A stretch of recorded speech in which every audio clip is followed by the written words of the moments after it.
feel like lingcod are like super versatile fish. They can really hold up to anything. Still has like that good, nice, tender texture and like a little sweetness to the meat. It's nice. They live in the rocks. Yeah, they like to hide out in super deep like canyons or super jagged structures, and then like to ambush their prey. I had one experience. I had caught almost a 40-pound lingcod on a 20-pound lingcod, and the 20-pound lingcod was on like an 8 or 10-pound lingcod. Yeah, it was crazy. When they have like a green, bluish tint to their meat, they're pretty neat. That's when they've been eating a lot of like crab and stuff like that.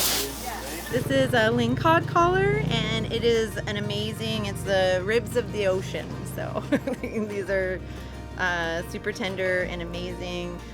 We usually cut the fins off and just break them in half and like grill them just on the grill like that. And they're just so amazing, super juicy and tender.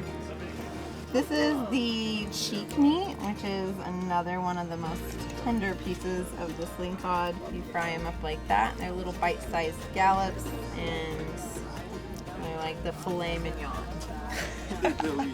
Beautiful filet.